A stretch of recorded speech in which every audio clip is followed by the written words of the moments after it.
Viver em condomínio. Apoio Sicom, a mão amiga no momento certo.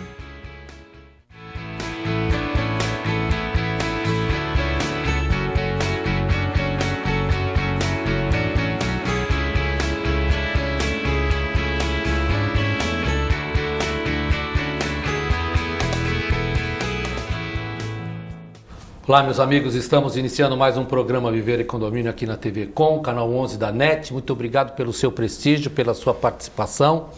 Está conosco aqui Rubens Moscatelli. Eu vou adiantar bastante hoje, porque nós temos bastante assunto para lidar com o nosso convidado e vai ser interessante, porque trata de litígio, quase nada que se tem no condomínio. Ninguém briga por garagem, ninguém discute por barulho que o vizinho faz. Essas questões fáceis de lidar, Rubens. Aliás, tem uma litigiosidade já aqui que eu estou perdendo, né? Que dois corintianos contra um santista, Hoje eu trouxe né? um convidado corintiano para fortalecer. Nós passamos um pequeno susto, que já passou. Esperamos que a água bateu na orelha, não, né? Passou. A gente ficou algum tempo imerso lá, mas graças a Deus deu para respirar novamente. Rubens, suas considerações iniciais. Olha, sempre importante a questão da litigiosidade, do conflito, ou principalmente achar soluções que sejam importantes e factíveis pelo síndico e pela comunidade do condomínio. Porque se a gente fosse falar aqui de conflitos, veja que tem até escritores que falam os Cs do condomínio, né? Carro, cachorro, criança, caduco, cota condominial, e aí vai. Tudo com C é problema dentro do condomínio. Isso é verdade. Né? Mas a convivência, a complacência, a harmonização, elas também são importantes. E o síndico ele tem que ser não só um bom gestor financeiro, mas também gestor de problemas. Né, dos problemas de convivência. Exatamente. E nós trouxemos hoje o nosso convidado, Dr. Daniel Álvares Cruz. Ele é especialista em direito civil e direito imobiliário. Ele lá é o sócio-diretor da DASPF, Advocacia, que é um conciliador. Na verdade, trata desses litígios, mas procura minimizar os seus efeitos. Doutor, muito obrigado pela sua presença, viu? Eu que agradeço pela oportunidade, saudar os telespectadores aí. E que nós possamos aqui desenvolver uma boa temática em relação ao direito condominial imobiliário e saudar eventuais dúvidas que os telespectadores possam ter a respeito do tema. A gente, eu queria já colocar aqui uma situação hipotética para a gente começar, e você que está nos assistindo certamente conhece alguém que viveu isso, talvez tenha vivido também, não sei. Mas tem aquela menina adolescente, o menino adolescente, né? Não vou aqui estabelecer gênero, um adolescente, não é? Que semana sim e outra também gosta de reunir seus amigos para fazer suas festas dentro de casa, que é saudável, que a gente acha que tem que ter mesmo, tem que se divertir. Só que aí a mãe sai, a mãe vai embora, talvez não aguente lá a quantidade de som que essa turminha bacana consegue emitir, que continua dizendo nada de errado, tá tudo certinho. A única coisa que eles fazem é bastante barulho. Eles se divertem. Não tem nada, ninguém está falando nada de ilicitude. Mas aí que vem um ponto. O vizinho de baixo, por sua vez, se sente incomodado com isso, porque o barulho que se produz é um barulho que efetivamente incomoda. E aí que vem a questão, certamente se convive com isso. E aqui nós vamos partir para esta temática, procurar tirar as dúvidas, o que é possível ser feito, além de um ponto maior, que é a questão do discernimento, que é a questão da consciência. Mas nós estamos partindo por uma situação hipotética de que não está havendo essa consciência. Rubens, começa? Posso começar? Doutor, termina, hein? Querela, o grande maior problema que eu vejo nesse contexto que você trouxe existe também nas áreas comuns, muitas vezes, que não a quantidade de jovens, mas a delegação da guarda Perfeito. E do acompanhamento. A gente tem que estabelecer primeiro que o trabalhador do condomínio, o funcionário do condomínio, porteiro, o faxineiro, o zelador, enfim, as funções ali que são ligadas às áreas comuns, eles não têm a atribuição de cuidar dos adolescentes ou eventualmente de crianças, nem das dele é patrimonial, né? nem das dele que não estariam ali porque é trabalho, Pensei. e muito menos dos condôminos. Então, tem pais e responsáveis que não são tão responsáveis assim. Tipo, eu não estou com paciência, deixa lá na área comum, toca o terror lá no prédio. Basicamente, já vi isso muito acontecer. Dentro do condomínio, você descreveu uma situação, por isso que eu lembrei. Dentro do seu apartamento, a terra não é sem lei. Existem leis. Perfeito. Porque o meu direito termina quando o vosso começa. E vice-versa. Então, sempre que a gente vai fazer, por exemplo, uma reunião de adolescentes, pré-adolescentes, dentro de casa, tem que ter o acompanhamento de um adulto, de um responsável, para que imponha os limites. A gente sabe, eu já fui criança, já fui adolescente, eu sei que a gente fica feliz de ver os amigos, de ver parentes. Mas não discerne mesmo, né? E não Então, tem, deles, se não tiver alguém ali para conduzir ou para impor os limites. fica difícil de você ter uma convivência mais harmônica. Mas no tempo que eu era adolescente e eu era criança, eu morava em casa, não morava em condomínio. Era menos difícil, vamos assim dizer, porque as regras eram de outra maneira. Eu não incomodava meus vizinhos laterais, nem de cima, nem do lado, né? Então essa que é a grande problemática. Quando você vive no condomínio, são imposições para que todos possam harmonicamente conviver. Doutor, aí é uma situação que a gente trouxe aqui como hipotética, mas ela é a pura realidade. Isso acontece reiteradamente, a gente sabe disso, não é? Mas aí que vê, há uma infração? Não há uma infração? Se buscam litígio? Quais são os direitos que devem ser preservados? Aquele de fazer a sua festinha, ou aquele não ser importunado? Esse equilíbrio fica difícil, né? Sim, é bastante difícil, né? Na realidade, na prática, o que nós observamos é que, de fato, há uma violação por parte de muitos condôminos em relação, sobretudo, ao bom senso, né? Que deve nortear essa relação dele com os demais condôminos e com a instituição do condomínio em si. Mas, sobretudo, de uma maneira geral, o que a gente tem? Um senso comum em relação à famigerada lei do silêncio, que se costuma dizer. Na realidade, essa lei ordinariamente não existe, né? No senso comum existe a questão de que do horário das 5 ou das 6 às 22 é regulamentado de uma forma, e a partir das 22 até as 5 ou 6 deve se manter um silêncio absoluto. Na realidade, isso não funciona de uma forma tão específica assim. É necessário que o condomínio, dentro da sua convenção, aí sim regulamente e observe isso num campo normativo para tentar inibir esse tipo de abuso por parte de algum condômino, algum tipo de excesso. Logicamente, todo condomínio tem o direito de confraternizar e receber as suas visitas na sua casa ou, eventualmente, fazer uma festividade, mas isso não deve infringir o direito também ao sossego dos demais condôminos. Eventualmente, havendo um abuso, isso pode sim infringir uma norma civil, condominial e imobiliária, ou até mesmo resvalar numa contravenção penal. O artigo 42 da Lei de Contravenção Penal trata da perturbação ao sossego, está em plena vigência, e eventualmente, se for preenchido o tipo normativo, o condômino pode responder até mesmo por essa infração. Pois é, você vê, aí olha como nós somos um pouquinho mais além, não é? Quer dizer o quê? Além dessas sanções que possa estar normatizado dentro do próprio condomínio, com a aplicação da multa, é óbvio que aí nós vamos ter que constituir um meio probatório que gere, que vai gerir, na verdade, que vai transformar isso numa ilicitude para que possa ser aplicada a sanção, que no caso é a multa. E enquanto a contravenção, aí vai vir a autoridade policial, Sim. Aí nós vamos, né? Aí começa, ninguém quer ver a polícia na porta do seu... Com certeza.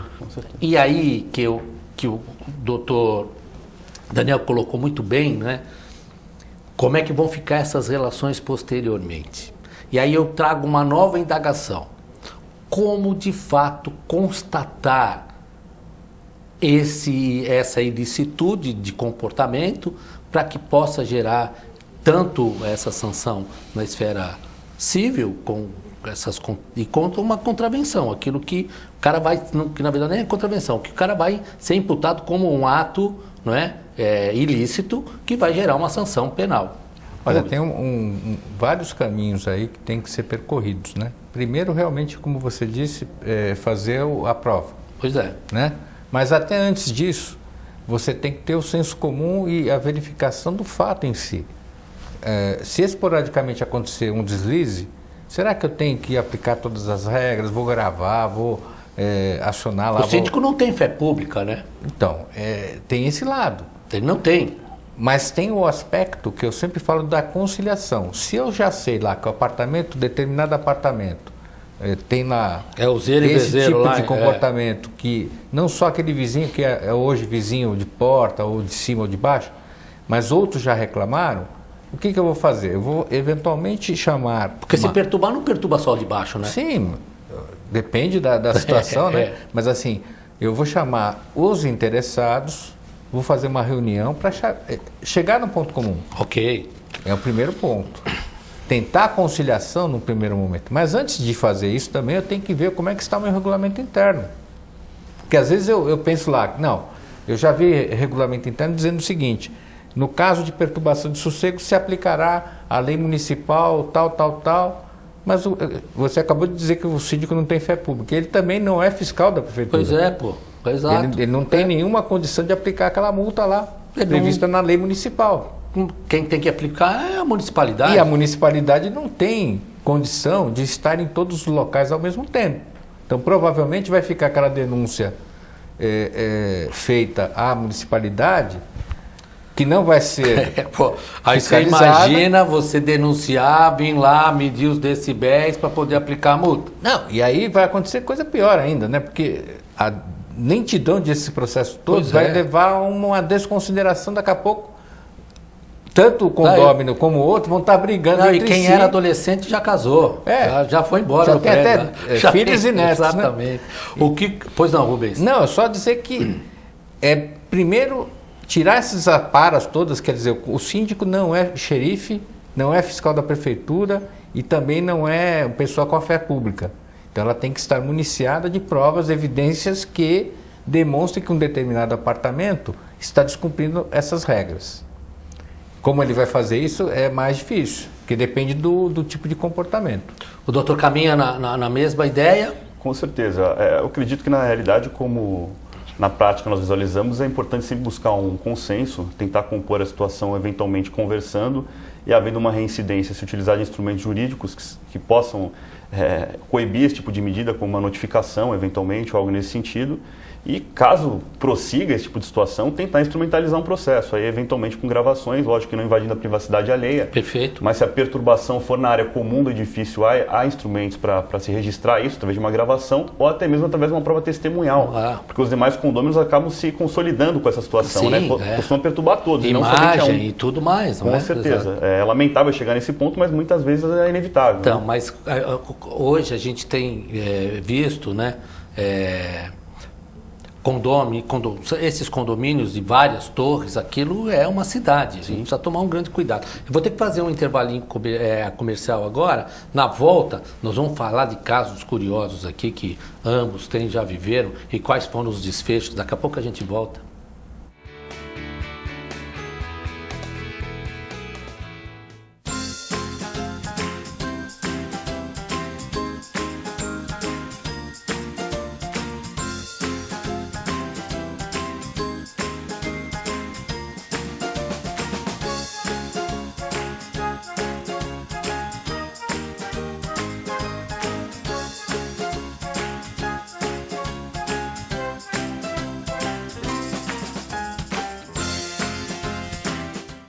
A AC Serviços é uma empresa que se dedica à prestação de serviços especializados em condomínios, administradoras, indústrias, entre outros. Terceirize sua mão de obra especializada com a AC Serviços. Você ganha tempo para pensar no mais importante, sua gestão. Nossos serviços são exemplos de ações e soluções práticas, com padrões de atendimentos personalizados que garante aos nossos clientes a eficiência e a boa aparência dos nossos funcionários.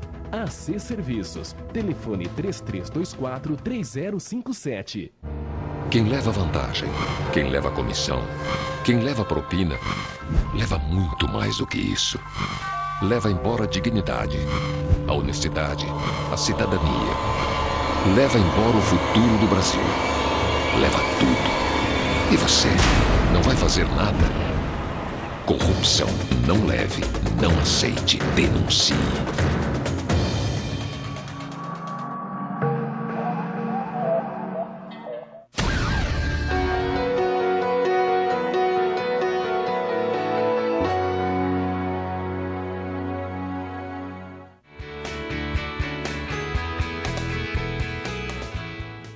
Estamos de volta com o nosso programa Viver e Condomínio aqui na TV com Canal 11 da NET. Está conosco o Dr. Naniel Álvares Cruz, especialista em Direito Civil e Imobiliário. Nós estávamos aqui no intervalo aqui debatendo sobre circunstâncias que acontecem, que agora aqui no nosso bate-papo até se torna divertido, mas no dia a dia com grande pesar mesmo, né? Então, nós sabemos aqui que a grande maioria do morador santista tem seu animalzinho de estimação e que a gente não tem visto lá grandes dificuldades em tê-los, porque as próprias convenções, né, o regulamento interno já prevê que pode ter. O duro quando a gente começa a ter alguns excessos, não sei se eu posso dizer excesso, algo que não está previsto. Alguns animais exóticos, por exemplo. Né? Eu não tenho essa previsão. Lá não está escrito, você não pode criar uma jiboia dentro de casa.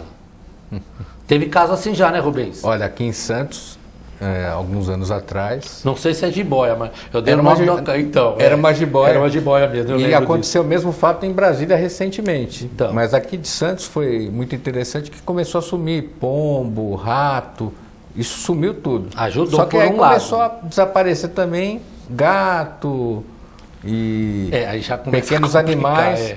E aí descobriram que um determinado condômino lá tinha essa jiboia dentro de casa. E ele precisa ter uma autorização já para, não do prédio, para poder pôr... Do IBAMA. Do IBAMA para No ter um caso é animal IBAMA. desse. Sim, porque tem um criador. Claro, tudo. claro. Não pode deixar solto. Exato. Né? Não esquecendo que jiboia, ela é capaz de consumir, inclusive, uma criança. Não, e ela é um bicho grande, né? Sim. Mas no caso não chegou a tal ponto. E em Brasília, recentemente, também aconteceu de fugir e entrar pelas áreas comuns. Ela foi encontrada na portaria da frente do prédio depois de uns 4 ou 5 dias de procura. E ninguém pegou, certamente, assim, né? Chamou alguém para pegar, né? Então, você falou da questão do IBAMA, mas nem o síndico, nem nenhum morador tinha conhecimento, porque não havia sido feito um pedido de autorização. Para isso. A gente tem que tomar muito cuidado, porque pode ser até um animal que não tenha nenhuma periculosidade em geral, mas a gente não pode esquecer dos 3 S: saúde, sossego e segurança. Quando a gente tem vizinhança, são esses 3 princípios que a lei obriga que todos nós tenhamos. Então, no caso de animal, vacinado, ele tem que estar vermifugado, ele tem que estar com tudo adequado para que ele possa não causar problema alheio. Não é simplesmente ter um animal, não, tem que seguir as regras. Exatamente. Agora, doutor, num caso desse, que é Esdrúxulo, extremo, né? É extremo, mas acontece extremo, pode se tornar uma pessoa não grata e até tirá-lo lá e ele não conviver com as outras pessoas. Não estou falando em locação, estou falando em domínio mesmo, ser dono. Com certeza, há meios jurídicos cabíveis, inclusive, para proibir que o condomínio possua esse animal, ele seja retirado das dependências do imóvel se estiver causando uma perturbação. E se não sai o bicho, sai ele junto? Exatamente. Os dois, inclusive, podem ser compelidos a sair do imóvel. São situações bem inusitadas, mas que podem acontecer. Pode sim, acontecer, sem né? dúvida, Exatamente. sem dúvida. De uma maneira mais comum e ordinária, tentando trazer para a nossa realidade prática, não só como advogado, como condômino também. Isso. E não tão exótica quanto no caso específico da jiboia, né? Tem as questões dos próprios cachorros mesmo, né? Hoje, há pessoas que querem ter cachorro de grande porte dentro do imóvel de 40 metros quadrados, Você 50 botar metros um quadrados. pitbull, um Rottweiler lá dentro, Né? E fica inviável. Como também, da mesma forma, não pode o condomínio, algumas convenções prevêem a proibição absoluta do indivíduo ter um cachorro. Isso também, hoje a própria jurisprudência diz que não é permitido. O indivíduo que tem um cachorro de pequeno porte, que não causa perturbação à ordem ou sossego dos demais condôminos, não pode ser proibido do condomínio de ter seu animal. e se for na justiça, vai buscar e o juiz vai Consegue determinar. de causa, com certeza. Exatamente. Já é um entendimento reiterado dos tribunais nesse Perfeito. sentido. De que não se pode proibir de forma absoluta. Agora, por outro lado, também não pode um indivíduo transformar sua casa num canil, querer criar animais de grande porte. Você vê aonde chegam essas questões, né? E a gente de fato coloca isso, porque nós, no momento que os casais se rompem, por exemplo, nós temos até discussão sobre a guarda. Discussão sobre a guarda desses animais, Tema porque recente, eles têm uma grande importância na vida das pessoas. Eu não estou aqui defendendo, nem criticando ninguém. Eu acho que cada um guarda dentro da proporcionalidade daquilo que lhe cabe. Mas a boa convivência, esse que é o ponto, né? Aí, o que eu vejo como nesses condomínios que tem mais de uma torre, que é um universo, que é uma verdadeira cidade, que o síndico lá deveria mudar para prefeito, porque ele é quase um prefeito lá mesmo, né? Para administrar que tudo aquilo. dependendo do síndico, ele não consegue votação para isso, né? Não, exatamente. Mas olha, se ele for um bom síndico, se todo mundo votar nele, ele consegue ser até vereador. Aí, se ele for bom síndico e não tiver muita crítica, ele já vai direto para o céu. Exatamente. Não precisa nem se candidatar. É verdade. Agora, esses animais que transitam pela área comum. Aí já cabe uma boa restrição, não é, doutor? Com certeza, principalmente em relação à consciência do próprio dono do animal, né? Ele deve ter essa consciência. Em alguns casos é recomendado o uso de focinheira, ou evitar o trânsito com o animal em horários de maior fluxo dos condôminos, procurar utilizar, né, a área comum em momentos mais tranquilos para poder levar o seu bicho de estimação para transitar pela rua, alguns para fazer suas necessidades ou até mesmo para transitar à volta do quarteirão. E esses cuidados são essenciais, sobretudo no âmbito condominial, onde há diversas pessoas convivendo, cada uma com seus interesses, né? Alguns não estão inclinados a conviver com animais, isso deve ser respeitado também, mas também deve ser satisfeito o interesse daquele que possui seu bicho de estimação, desde que observe essas normas ordinárias, né? E respeite sempre o bom senso dentro do convívio no condomínio. Sempre, o bom senso tem que prevalecer sempre, né? Agora, com relação a animais, inclusive, a gente não pode esquecer que os órgãos que cuidam da saúde animal, em geral, ONGs, sempre falam na questão da posse responsável do animal. Então, veja, se eu tenho um cachorro, um Rottweiler, já fui proprietário de um. Toda vez que eu saía à rua, focinheira, guia, eu não morava em condomínio, então não tinha esse problema que os outros vivenciam, mas na rua, no âmbito público, onde aquele meu cachorro poderia gerar até medo com alguém, pelo tamanho que ele tem e pela fama, né? Mais pela fama, né? Você tem que tomar esses cuidados. Claro. É a mesma coisa com relação a necessidades básicas. O cachorro fez o xixizinho, tem que ver se não faz dentro da área comum. Perfeito. Fez o cocô, tem que limpar, assim claro. como na via pública. É isso aí. Então, se eu tenho o cachorro não pediu para vir para minha casa. Eu que fui lá, adquiri, ganhei, e eu tenho que ter a posse responsável em todos os sentidos, não só nesse aspecto, mas também vacinas, vermificação e a questão da segurança. Muito bom. Pois até não, nessa questão dos animais, a gente às vezes cogita de um animal de um porte maior, mas os animais de pequeno porte às vezes têm um potencial de lesividade grande, né? Há cachorros, por exemplo, pequenos, que são muito mais ferozes do que animais de raças e produzem um som estridente. Exatamente. Né? Então o proprietário desse animal tem que ter o devido cuidado. Muitas vezes cachorros pequenos usam focinheira também e a gente evita o convívio dele com os demais condôminos nos horários mais frequentes. Isso tem que ser aplicado, sem dúvida. São os cachorros estressados. Exatamente. Puxar o dono. Deixa eu falar aqui. Eu tenho pouco mais de 3 minutos para encerrar o programa. Eu queria trazer aqui uma questão que você também certamente tem essa dúvida e para os nossos, para o Rubens e para o doutor, nosso convidado. A destinação da vaga de garagem. Vaga de garagem está destinada para o automóvel. Aí o cara quer parar o barquinho dele lá. Aí eu quer parar o jet ski. Ou se não, quer pôr o armário que ele tirou e... Como que é? Isso é bom senso? É regra? Pode, não pode? Fica compelido a tirar por ordem do síndico, podendo gerar multa? Eu queria ouvi-los. Você sabe, Querela, que há uma mudança de destinação? Você conhece o Maninho, não conhece? Conheço. E ele sempre diz o seguinte: você vai conhecer o teu condômino quando você falar a palavrinha com 3 letras, tem N no começo e o final é O. E o A e tio no meio. Falou não, acabou. Você conhece o teu condômino. É isso aí. E, na verdade, o síndico ele tem que olhar muito por esses aspectos. A gente tem que diferenciar o quê? Garagem privativa e garagem coletiva, ou vaga coletiva. Primeiro que a vaga coletiva, normalmente ela é indeterminada, ela não é vinculada. Porque a grande parte de condomínios aqui em Santos ainda não tinha o número suficiente de vagas para todo mundo. Ela é vinculada quando você tem o número suficiente. Então eu tenho vaga 1, pertence ao apartamento 101. Está E escriturado, assim vai, vamos tá colocar escriturado. por aí.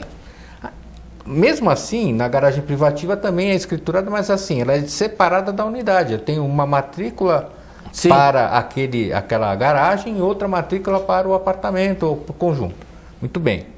A regra de destinação é a mesma. A finalidade daquela garagem ou daquela vaga é a mesma.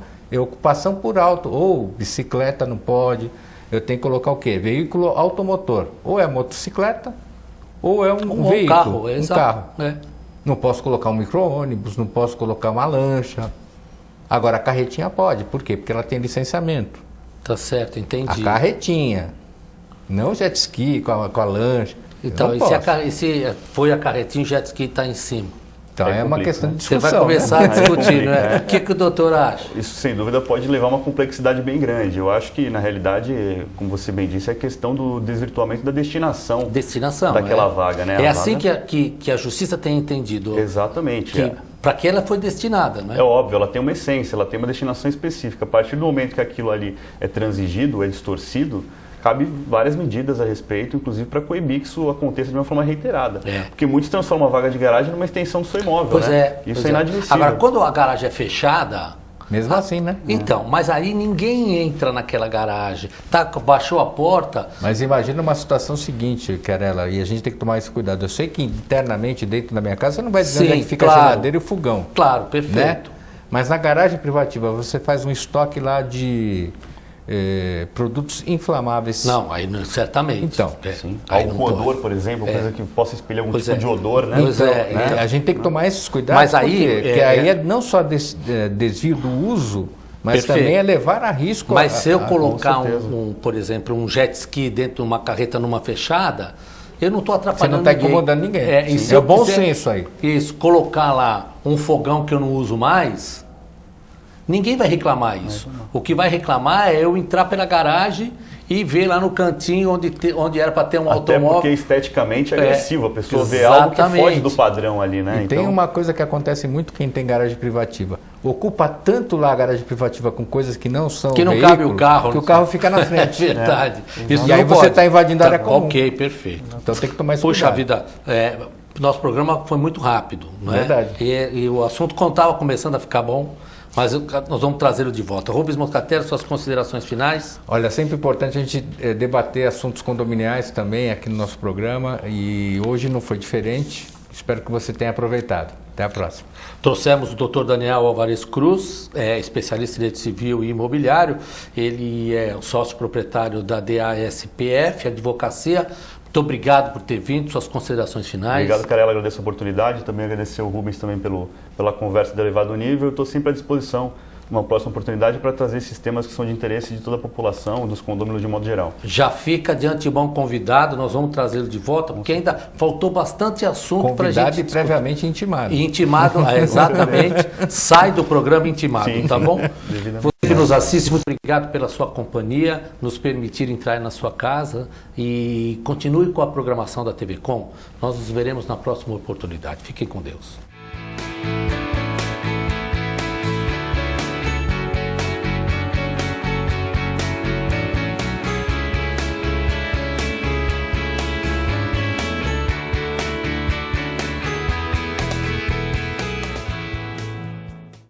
Viver em condomínio. Apoio. Sicom. A mão amiga no momento certo.